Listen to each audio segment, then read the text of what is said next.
साथ और साथ संगत को भी बता दें, या डॉक्टर आदित्य बैठे होंगे कहीं ना कहीं, रिसर्च किया है। जब हम वो बुक लिख रहे हैं आत्मकथा, तो उसमें रिसर्च किया है कि आखिर हमारी जो वंश है वो कहां से चली। और आज सारी साथ संगत को बता सकते हैं, महाराणा प्रताप के भाई थे शायद राम सिंह, ऐसा शायद उनका कोई नाम था, यही था या कुछ और था, शायद थोड़ा चेंज होगा। तो वो आदित्य जी बताएंगे इस बारे में। अगर जल्दी सीधे आ जाओ, शॉर्टकट, ये सीधा रास्ता जहां से कबीर आ जाते हैं, तो आप आगे, तो वो नाम आपको थोड़ा सा बता देंगे। तो वहां से वंश चला, और यानी सीधे सीधे शब्दों में कहें, राम जी से ही वंश चला है, जो पीढ़ी दर पीढ़ी। तो ये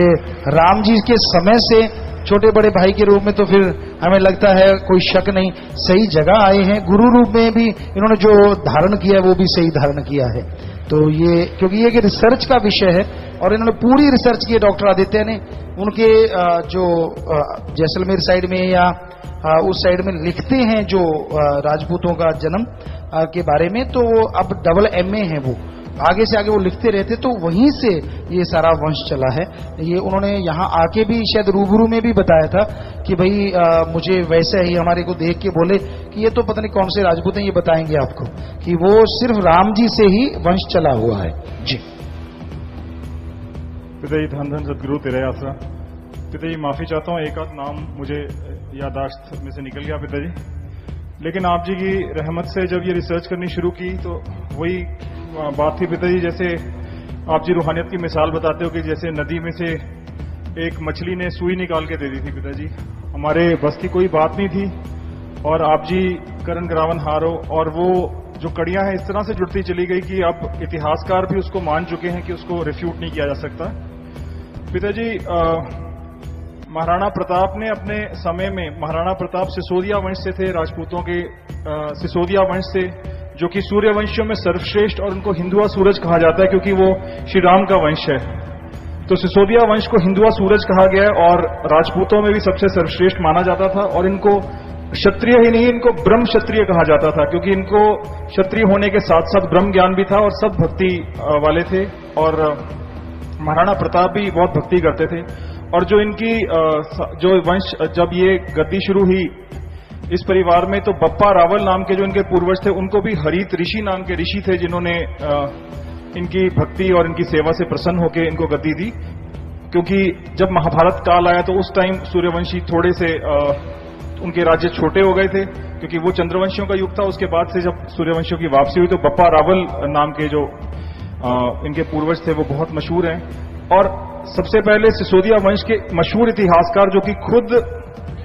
महाराणा प्रताप से पहले के एक आध वंश से ताल्लुक रखते हैं, वो हिस्टोरियन भी हैं, और वो मध्य प्रदेश में एक हिस्टोरिकल रिसर्च इंस्टीट्यूट के डायरेक्टर हैं। उन्होंने कहा कि जब आप जी की फोटो दिखाई जो खुले केशों वाली, तो उन्होंने कहा कि आप जी का माथा बिल्कुल बप्पा रावल से मिलता है। उसके बाद जब इतिहास का विश्लेषण किया तो महाराणा प्रताप के एक भाई थे और उनका नाम था मान सिंह। तो मान सिंह के जो बेटे थे, जिनका नाम मेरे दिमाग से अभी जहन से स्लिप कर रहा है, और उनके फिर बेटे थे, जब वो यहां पे आए तो उनके जो आगे बेटे हुए, फूल और संदली, और फूल के बेटा रामा और त्रिलोका। उससे जो पंजाब का जो सिद्धू वंश है, ये लिखा गया कि छठे गुरु साहब के टाइम में वहां से ये लोग नाराज होकर आए थे, क्योंकि उस टाइम महाराणा प्रताप के जो पोते थे राणा अमर सिंह, उन्होंने संधि कर ली थी। तो संधि करने की वजह से, क्योंकि इन सब ने प्रण लिया हुआ था कि हम कभी इनके साथ मुगलों के साथ संधि नहीं करेंगे, तो इस वजह से नाराज होके, क्योंकि ये मानते थे कि मुगलों के साथ संधि करने से हमारा धर्म भ्रष्ट हो जाएगा। और वाकई ऐसा हुआ, क्योंकि वहां से जो सिसोदिया वंश था उसका काफी वो गिरता चला गया, और इतना उसका स्तर नीचे गिर गया कि वहां पे अपनी इतिहास में ऐसा प्रसंग आता है कि वो अपनी बेटी की रक्षा भी नहीं कर सके और उनकी बेटी को मजबूरन आत्महत्या करनी पड़ी। लेकिन जो ईश्वर का खेल था, तो जब ये वंश यहाँ पे आया तो यहाँ पे आके फिर से रामा मंडी के एरिया में बसे। छठे गुरु साहब से मिलने के बाद यहाँ पे जो पहला गांव बसाया गया, और उसके बाद जो जिस तरह से वचन थे कि आपकी जड़ें पाताल से भी गहरी हैं, और आने वाले समय में आपके घोड़े जो हैं गंगा जी और जमुना जी का पानी पिएंगे, और बहुत सारे ऐसे वचन थे जो कि गुरु साहबानों ने भी ऐसा लिखा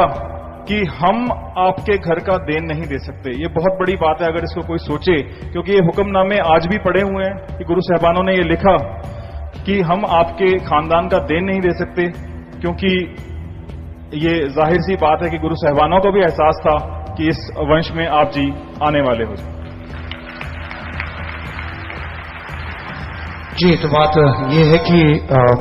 वो सब लिखित में है, क्या है सतगुरु मौला जाने, लेकिन हमारा यह बताने का था कि वाकई सूर्य जो वंश था